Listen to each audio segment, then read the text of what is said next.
Hello and welcome to synopsis. My name is Krishna, this is me. इस lecture में हम geography और geology के लिए कुछ एडवांस्ड लेक्चर देख रहे हैं। दिस इज़ आवर टारगेट और आप मुझे यहाँ फॉलो कर सकते हैं। So this lecture is about जो W.D. थॉर्नबरी की 9 कॉन्सेप्ट्स हैं, प्लस उनके अलावा 3 कॉन्सेप्ट जो सविंदर सिंह बुक में नहीं दिए हुए हैं। तो इसके जो सोर्सेज हैं उसके लिए I am not following physical geography by Savinder Singh. I am not liking that book, अच्छी बुक नहीं है for me at least. Principles of geomorphology W.D. थॉर्नबरी जिन्होंने कॉन्सेप्ट दिया, उन्हीं की बुक से हम इसको पढ़ेंगे। केस स्टडीज़ दी हुई हैं USA की, वो हम पढ़ेंगे, ठीक है। और हैंगिंग रॉक, ये सब W.D. थॉर्नबरी के एग्जांपल्स हैं। Fundamentals of जियोमॉर्फ R.J. हगेट, ये बहुत ही इंटरेस्टिंग बुक है, in fact better than W.D. Thornbury. Then कुछ जर्नल्स और रिसर्च पेपर्स जो आप इंटरनेट पर डायरेक्टली सर्च कर सकते हो, या फिर आप साइंस डायरेक्ट या नेचर, इनके आपको पास अगर पेड लॉगिन्स हैं then you can access them. Then Shodh Ganga जो गवर्नमेंट ऑफ इंडिया का इनिशिएटिव है, अगर आप PhD कर रहे हो तो यू कैन यूज़ दैट, ठीक है। तो हम पढ़ रहे हैं कॉन्सेप्ट ये वाला, कि ये कॉन्सेप्ट कहता है complexity of geomorphic evolution is more common than simplicity. मतलब ये कह रहा है कि दुनिया में जो कॉम्प्लेक्सिटी है वो सिंप्लिसिटी से ज़्यादा है। अब यार ये तो लाइफ में भी ट्रू है ना, कॉम्प्लेक्स लाइफ इंसानों की ज़्यादा होती है, हर जगह चीज़ें कॉम्प्लेक्स होती हैं। तो ये यहाँ पर भी जियोमॉर्फिक इवोल्यूशन, जो लैंडस्केप बनते हैं या कोई प्रोसेस है या कुछ भी जियोलॉजी या जियोग्राफिकल फीचर्स इवॉल्व हो रहे हैं, तो W.D. थॉर्नबरी का ये कहना है कि ये कॉम्प्लेक्सिटी ज़्यादा उसमें प्रिवेल करती है। ये हमें क्यों पढ़ने हैं इस टाइप के क्वेश्चंस? देखो सीधे जो ये चैप्टर 1 जियोमॉर्फ, इनफैक्ट ये जियोलॉजी ज्योग्राफी दोनों में है, ये टॉपिक है फैक्टर कंट्रोलिंग लैंडफॉर्म डेवलपमेंट। यहाँ आप देख रहे हो कि ये सीधे कॉन्सेप्ट डाल के यहाँ डिस्कस लिख देता है। यहाँ पर जियोमॉर्फिक प्रोसेस, ये प्रोसेस फॉर्म अप्रोच है, ठीक है। ये भी W.D. थॉर्नबरी की थ्योरी है। स्ट्रक्चर, ये स्ट्रक्चर फॉर्म अप्रोच है। बेस लेवल, ये तो खैर ठीक है, दूसरे चैप्टर का क्वेश्चन है। प्रेजेंट डे लैंडफॉर्म, मोर कॉम्प्लेक्सिटी देन सिंप्लिसिटी, सीधे पूछा हुआ है 2015 में 15 मार्क्स का। मतलब अगर आप इसको लिख दो तो सीधे 15 मार्क्स आते हैं। Classification of geomorphic process from zonal point of view, ये क्लाइमेटिक फॉर्म अप्रोच है, concept number 9। Then contribution of American school of denudation, ये भी अमेरिकन स्कूल और यूरोपियन स्कूल बार बार पूछे हुए हैं।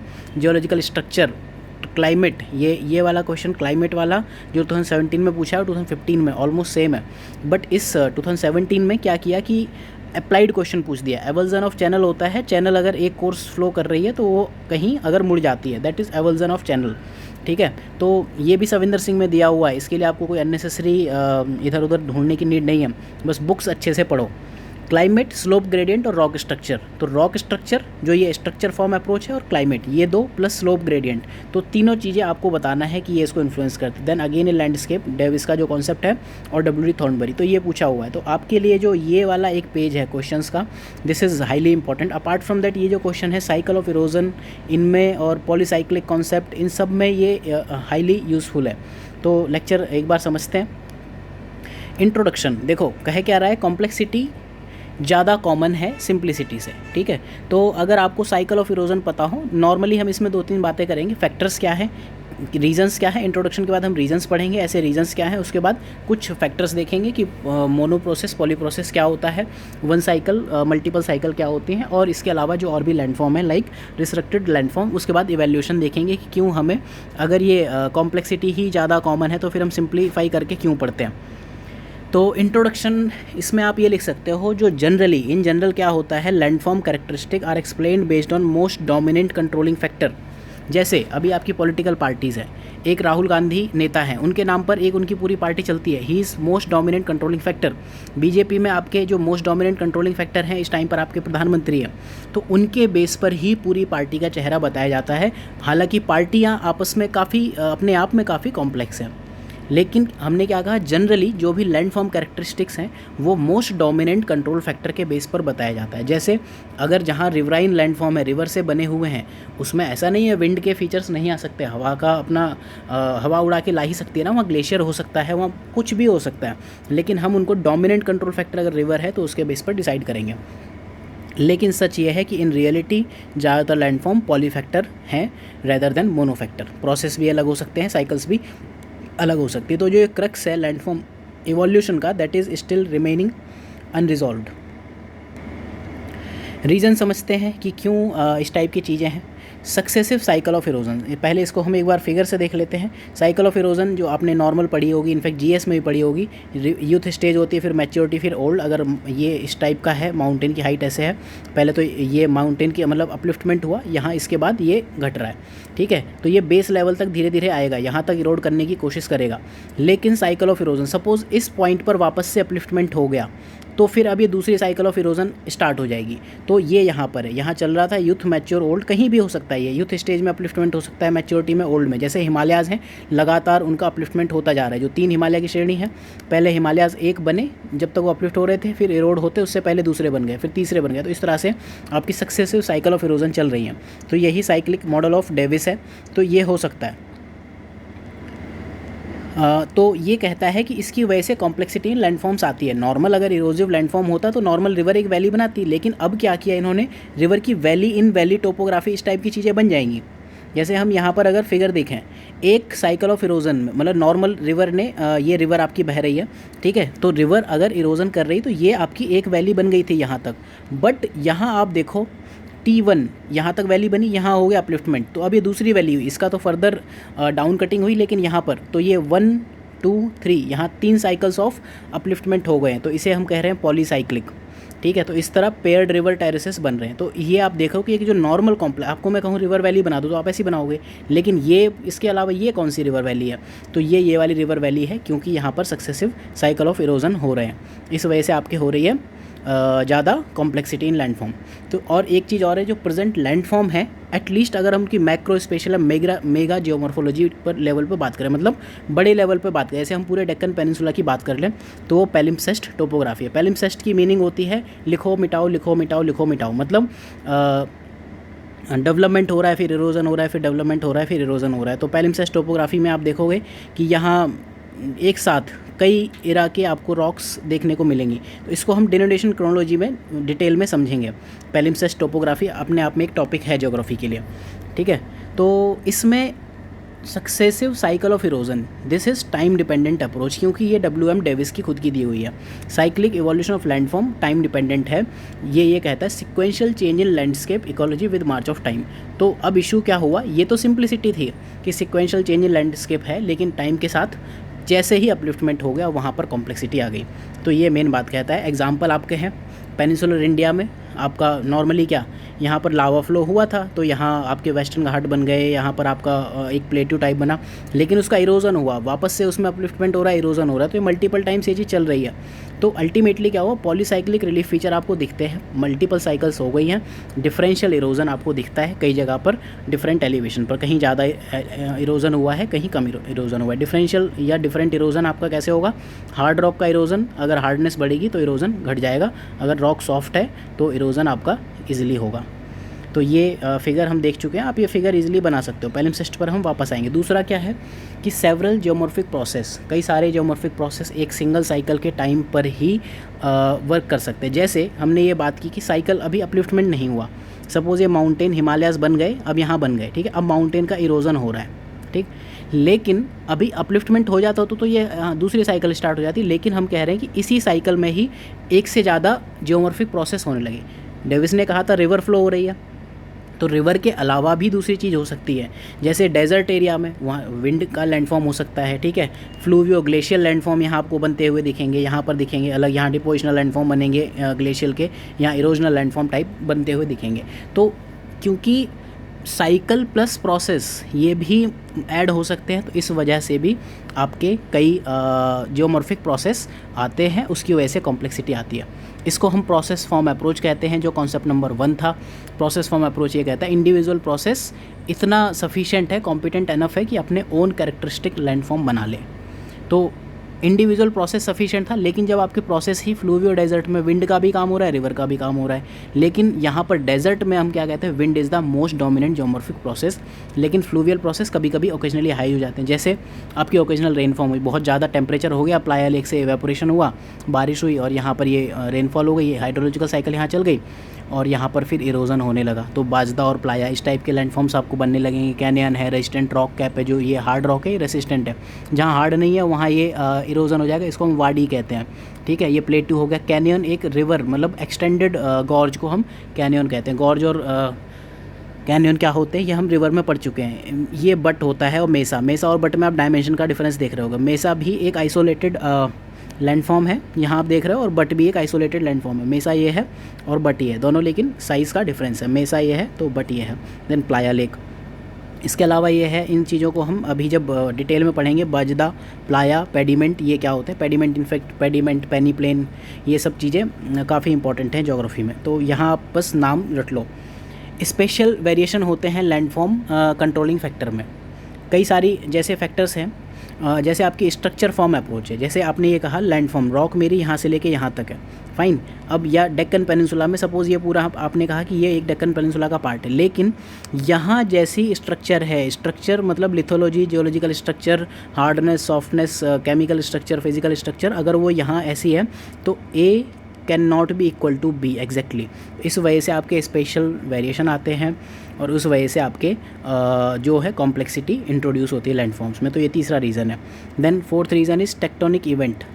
टेक्टोनिक इवेंट हो सकते हैं जैसे यहाँ फोल्डिंग हो रही है, सपोज़ यहाँ आपका इस टाइप के फोर्सेस लग रहे हैं, तो ये क्या हुआ कि फोल्डिंग हो गई। अप वार्पिंग, डाउन वार्पिंग, ये टर्म्स क्या होती हैं, इनको हम इस लेक्चर में फ़िलहाल नहीं समझ रहे, इस वजह से भी आपकी कॉम्प्लेक्सिटी आती है। नॉर्मल बनना था लेकिन अप वार्पिंग हो गई, ठीक है, ऊपर उठ गया, ठीक। फोल्डिंग, फॉल्टिंग, इन सब चीज़ों की वजह से लैंडफॉर्म अलग बनते हैं।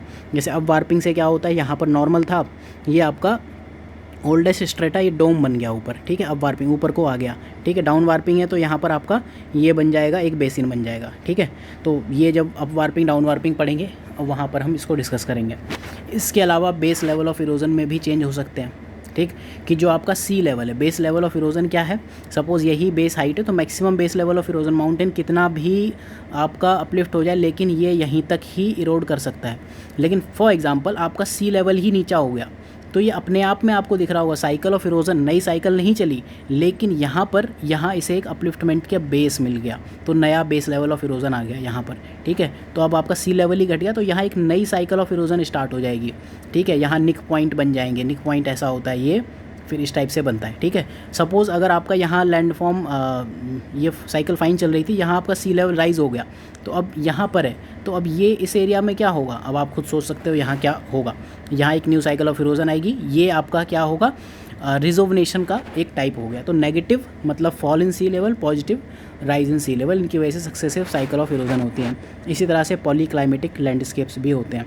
सी लेवल चेंज ये एक काफ़ी इम्पॉर्टेंट टॉपिक है, इसको इनफैक्ट हम पढ़ेंगे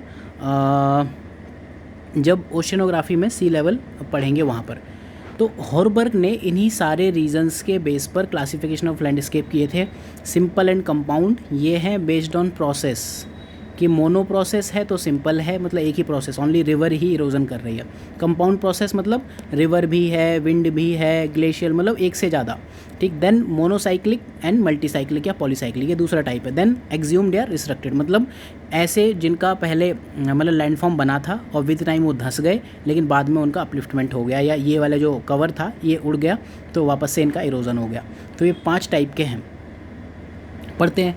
सिंपल लैंडस्केप को हम मोनो प्रोसेस कहते हैं, जो एक ही प्रोसेस से बनता है। तो these are generally devoid of complexity, ये रिजल्ट ऑफ मोनो प्रोसेस होते हैं। यहाँ होती है क्या, सिंगल साइकिल ऑफ इरोजन, एक ही साइकिल ऑफ इरोजन हुई है।